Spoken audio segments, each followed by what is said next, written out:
I put my cousin in jail and went through hell to be free. My life before he arrived was painted in shades of gray. I was the quiet one, the scholarship girl with her nose always in a book, navigating the crowded hallways of my high school like a ghost. My parents, immigrants who had traded one struggle for another, worked themselves to the bone. Our apartment always smelled of bleach and tiredness, a silent testament to their double shifts. I loved them, but we were ships passing in the night. Their worries about bills and rent, a constant low hum in the background that I learned to tune out. My escape was the internet. It was in a private message group for aspiring writers that I first really talked to him. Let's call him Liam. He was my mother's nephew, a few years older, living a state away. He was witty, insightful, and most importantly, he listened. When I confessed how lonely I felt, how the other girls' whispers felt like physical blows,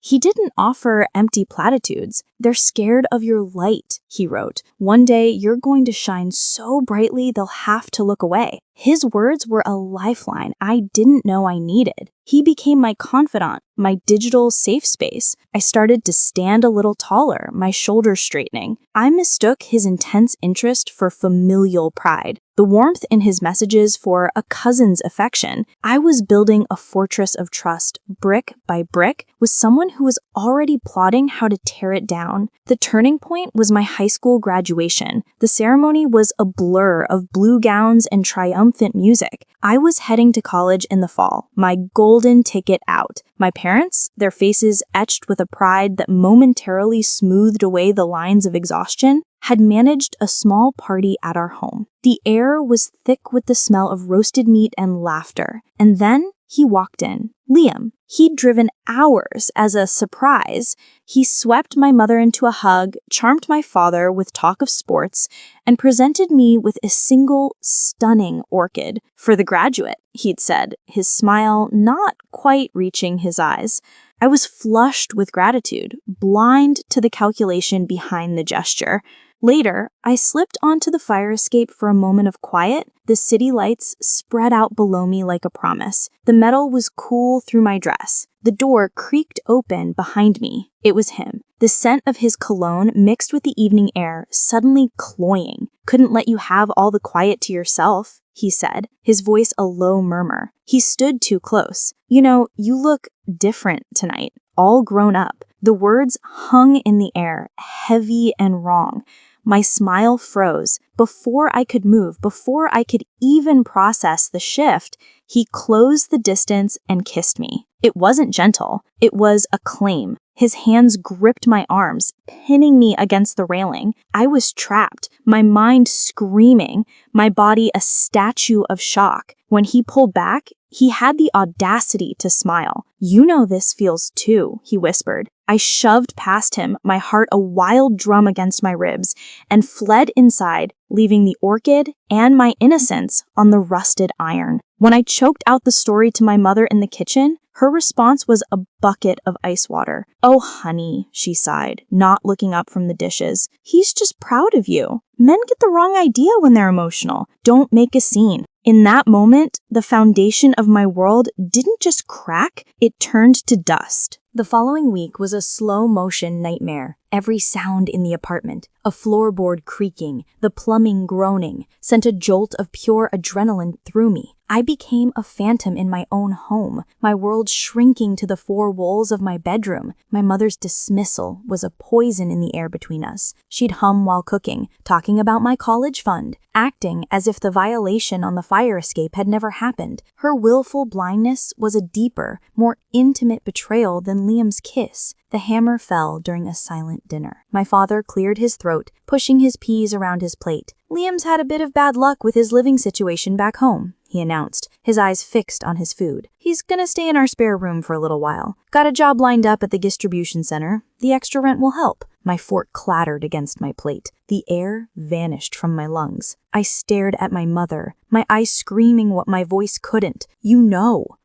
what he did." She gave a tight, nervous smile. "It'll be nice to have more family around, sweetheart," she said, her tone a clear, sharp warning. "Be quiet. Don't upset this." The day he moved in, I locked my door and pressed my ear against the wood. I heard his voice, loud and cheerful, mingling with my parents as they carried his boxes. My father's laughter, a sound I usually loved, now felt like a betrayal. They were welcoming the infection into our home, and I was the only one who could see the sickness. When I finally had to brave the hallway for water, he was there, leaning against the doorframe of his new room as if he owned it. "Hey there, roomie," he said, a slow, knowing smirk spreading across his face. He looked me up and down in my oversized sleep shirt. "Don't look so tense. We're all family here." I couldn't speak. My throat was sealed shut with fear. My survival instinct kicked in. I got a job at a bustling bookstore downtown, using my first paycheck to buy a tiny, discreet camera I hid in a fake charger on my desk. It felt paranoid and desperate, but it was my only shield. I started a secret digital diary, logging every interaction with a cold, clinical detail.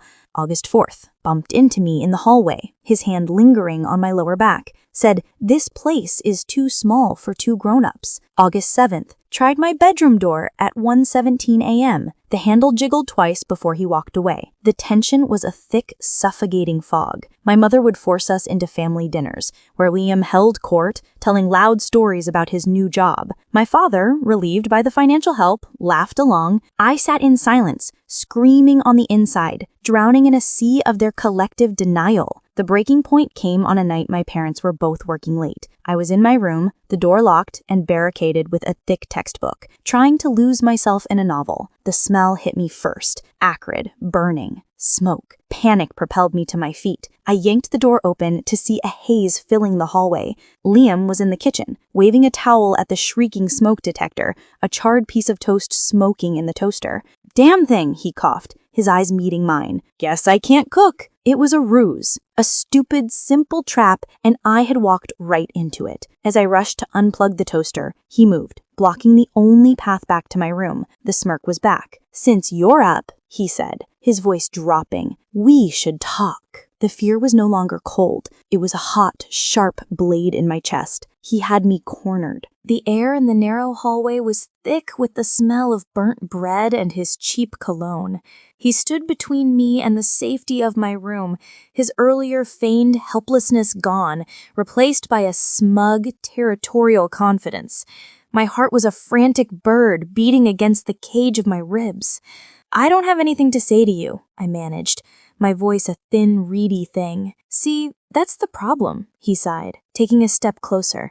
The space was so tight I could see the pores on his nose. "You're always so hostile. We live together. We should be friends." The hypocrisy was so vast it stole my breath.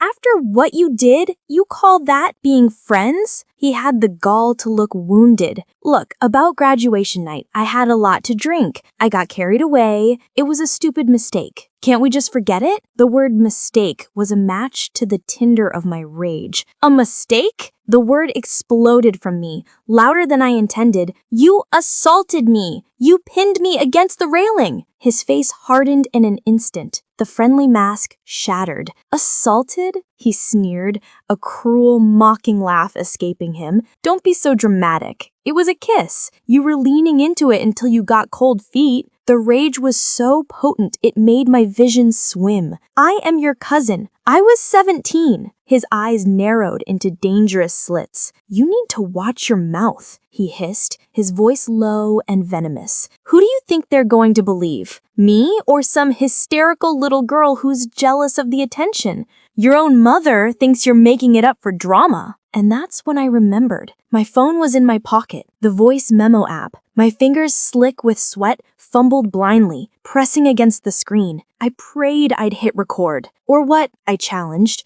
a new strange courage flooding my veins. "What are you going to do? Or I'll tell everyone how obsessed you are, that you've been begging for my attention since I got here, that you're unstable. Who are they going to believe?" I pulled out the phone, the red recording icon glowing like a tiny beacon of hope. "They'll believe this, a recording of you admitting you kissed me and threatening me." The transformation was instantaneous. Shock, then pure, unadulterated fury. "You little snake!" he snarled and lunged for the phone. I was faster. I ducked under his arm, my body moving on pure adrenaline, and sprinted for the front door. I didn't think. I just ran. I wrenched the door open and flew down the stairs, not stopping until I was 2 blocks away, gasping for air under the harsh fluorescent lights of an all-night laundromat. Leaning against a humming dryer, I checked my phone with trembling hands. The recording was there. I played it back, my stomach churning as I heard his voice, clear as day. It was a kiss. Your own mother thinks you're making it up for drama. Who are they going to believe? It wasn't a full confession, but it was a crack in his armor. It was proof of his manipulation, his threats. It was a start. I had drawn a line in the sand, and he knew I was no longer just prey. The knowledge that I had fought back, that I had evidence, changed something fundamental in me. The paralyzing fear began to curdle into a cold, sharp resolve. The recording was a good weapon, but I needed an arsenal. I needed something so undeniable it would shatter my family's willful ignorance and expose him for the predator he was. My strategy shifted from pure evasion to calculated observation. I became a student of his habits, learning his routines, searching for a fatal flaw. He was a creature of habit. He left for work at the same time, returned with the same 6-pack of beer, and spent his evenings glued to his phone, his voice a low, constant murmur through the wall. I learned he was talking to a girl back home, telling her he was saving up for their future. The hypocrisy was nauseating. My opportunity came on a sweltering Sunday. My parents were at a community event. The apartment was silent, except for the drone of a lawnmower outside. I heard his phone ring in the living room, his voice slurred from day drinking, a short mumbled conversation, then the heavy thud of him collapsing onto the sofa, followed by the rhythmic sound of snoring. I waited, counting my own heartbeats. When the snoring became deep and regular, I cracked my door. He was passed out, an empty beer bottle on the floor, and there, on the carpet, just inches from his limp hand, was his phone. The screen was still glowing, unlocked. My breath hitched. This was it. I moved like a ghost, each step deliberate and silent. I knelt, my fingers closing around the cool, slick device. I scurried back to my room, my heart trying to beat its way out of my chest. I scrolled through his messages, my hands trembling, jokes with friends, complaints about work, sweet nothings to his girlfriend. And then I found it. A conversation with a buddy named Jake. Liam, this whole living situation is killing me. My aunt and uncle are cool, but it's boring as hell. What about the cousin? The one you said was getting hot? Her? Yeah, she's playing hard to get. Total tease. Dude, she's your cousin. It's not like we're blood. Her mom's just my aunt by marriage.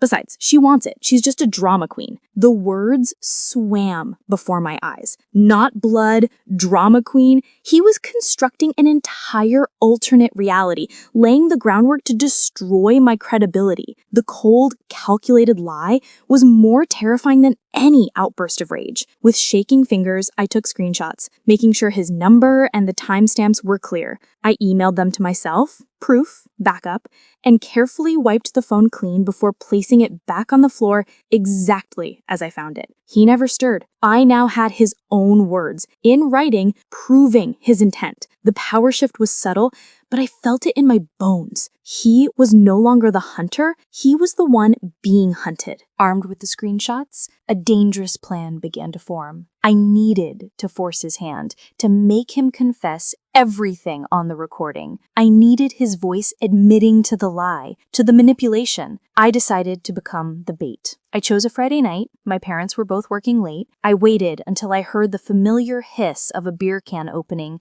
then I emerged from my room. I'd even changed out of my pajamas, a small act of psychological warfare to feel less like a victim. He looked up from his video game, surprised. Well, look who's decided to join the land of the living. I'm bored, I said, my voice carefully neutral. I sat on the far end of the couch. What are you playing? He eyed me with suspicion, but launched into an explanation. I nodded, pretending to listen. After a few minutes, I took a breath. I ordered Chinese. It's in the kitchen. There's extra if you want. A slow, smug smile spread across his face. He thought he was winning. He thought his intimidation was finally working. Sure, why not? We ate in tense silence. I could feel him trying to decipher my sudden civility. After we finished, I didn't retreat. I stayed, pulling out a textbook as a prop. Look, I began, my eyes on the pages. This tension is exhausting. We live here. Maybe we should just clear the air. He leaned back, crossing his arms. I've been trying. You're the one who's been treating me like a monster. I forced myself to meet his gaze. My phone was recording in my pocket. Graduation night, I said, my heart a drum in my ears. You called it a mistake, but it felt planned. Why did you do it? The alcohol had made him overconfident. He smirked. You were standing there, all proud of yourself. And after all those months of you leading me on online, I figured it was time to collect. The blunt admission was a physical blow. Leading me on? I was talking to you because I was lonely. You're my family. He waved a dismissive hand. Family schmamly. Like I said, it's not a big deal. You're the one making it a big deal. It is a big deal, I shot back, my control slipping. You assaulted me. You have made my own home a prison. The word prison shattered the act. His face darkened. There you go again. You're a hysterical little girl. You're lucky someone like me would even look at you. I stood up, my hands shaking. What you're doing is illegal. His eyes dropped to the bulge in my pocket. A terrifying clarity dawned on his face. You're recording me, he whispered, his voice dropping to a venomous hiss. You treacherous little... He launched himself off the couch. I tried to dart away, but he was too fast. His hand clamped around my wrist, yanking me backward. Pain shot up my arm as his fingers dug in like iron. With his other hand, he ripped the phone from my pocket. Seeing the red recording icon, his rage exploded. You're trying to destroy me, he roared, shoving me hard. I stumbled back, my hips smashing into the sharp corner of the coffee table. A cry of pain escaped me as I fell to the floor. He stood over me, my phone in his hand, breathing heavily. If you ever show this to anyone, he snarled, I will tell everyone you're obsessed, that you're crazy. Who are they going to believe, me or a pathetic liar? Tears of pain and fury streamed down my face, but as I looked up at him, a strange calm settled over me. He thought he had all the power. Check your text with Jake from last Sunday. I saw them. I have screenshots of everything. The color drained from his face. The arrogant mask crumbled into sheer, unadulterated panic. You're lying, he stammered, but the terror in his eyes was real. In that moment of paralysis, I scrambled up and made a desperate grab for my phone, knocking it from his slackened grip. It skittered across the floor. We both dove for it. My fingers closed around it a split second before his. I didn't look back. I ran for the front door, yanked it open, and fled into the darkness, the sound of his enraged scream chasing me into the darkness. I had it all, and now he knew it. I didn't stop running until I reached the 24-hour gas station, its lights a harsh, artificial sanctuary. Huddled between the shelves of motor oil and snacks, I saved the recording and emailed it to myself, my hands shaking so violently I could barely type. The audio file contained everything. His confession, his threats, the sound of the shove, my cry of pain. It was a digital witness I could no longer ignore. I couldn't go back. Not to that apartment, not to the silence that protected a monster. I scrolled through my contacts and called the one person I thought might understand. A girl from my biology class, Maya, who'd once mentioned volunteering at a women's shelter. Her voice was thick with sleep, but when I choked out, I'm not safe at home, she was instantly alert. She gave me the address of a youth crisis center called The Anchor. The walk there was a blur of cold air and hot tears. The Anchor was in a nondescript brick building with a soft blue light over the door. Inside, it was quiet and warm. A woman named Sarah, with kind, tired eyes, listened as my story tumbled out in a raw, fractured mess. The grooming, the kiss, the threats, the shove, the recordings, the screenshots. I showed her the evidence on my phone. Her expression, which had been gently neutral, turned hard and serious. What you're describing is sexual coercion, intimidation, and physical assault, she said, her voice firm and clear. As a mandated reporter, I am required to contact the police and child services. You are a minor, and you are not safe in that environment. The word police sent a fresh wave of terror through me. My parents, they'll hate me. Your safety is the only priority right now, Sarah stated, leaving no room for argument. She made the calls. A female police officer, Officer Evans, and a social worker, David, arrived. In a small, quiet room, I played the recording. Hearing his voice in that sterile space, the manipulation, the venom, the sound of my own body hitting the floor made it all terrifyingly real. When David asked if I had a safe place to go, Maya, who had come to meet me, spoke up from the doorway. "She can stay with me. My mom already said yes." The offer was a life raft in a churning sea. The car ride back to my apartment with Officer Evans and David was the longest of my life. My parents' car was in the driveway. They were home. As we walked in, the scene was chaos. My mother was weeping at the kitchen table. My father was standing toe-to-toe with a pale, defiant Liam, his voice a low, dangerous growl. They had been fighting. My mother saw me first. "What have you done?" she cried, her eyes wide with a mixture of fury and fear. Then she saw the police officer and the social worker, and her face completely collapsed. Officer Evans took control. She calmly outlined the allegations. She mentioned the evidence. My father's anger at Liam evaporated, replaced by a dawning, gut-wrenching horror. He turned to my mother. "You knew about this?" he whispered, his voice breaking. My mother could only stammer, "I thought it was just drama. I thought she was exaggerating." But the evidence was undeniable. My father, a man of few words, pointed a trembling finger at the door. "Get out of my house," he said to Liam, his voice low and final. "Now." The authority in his tone was something I hadn't heard in years. Liam, seeing his last shred of support vanish, gathered his things and slunk out under Officer Evans' watchful eye. Packing a bag with David was a surreal, out-of-body experience. My mother stood in my doorway, a shattered statue. "I'm so sorry," she whispered, the words sounding hollow and useless. "I was trying to protect the family." The words meant nothing. The betrayal was a canyon between us. Staying at Maya's house was like breathing fresh air after years in a dungeon. Her family was loud, chaotic, and unconditionally kind. They didn't pry, they just gave me space to exist. In the weeks that followed, I gave my official statement. The screenshots and the recording were pivotal. Liam was charged with assault and harassment. He accepted a plea deal, probation, and mandatory registration as a sex offender. It wasn't a prison sentence, but it was a brand, a public, permanent label that told the world what he was. My parents were investigated by Child Protective Services. I started therapy. I eventually moved back home. The atmosphere was different, fragile. My father tried harder, his presence more solid. My mother was quieter, shadowed by a deep, gnawing remorse. We started family therapy, a slow, painful process of digging out the rot and trying to plant something new in the poisoned soil. The nightmares still come sometimes. I still flinch at sudden movements, but the girl who froze on the fire escape is gone. I found my voice in the darkest place imaginable, and I used it to fight for my life. The journey isn't over, but I am no longer walking it alone. I had to become my own hero, and in doing so, I finally learned what it means to be free.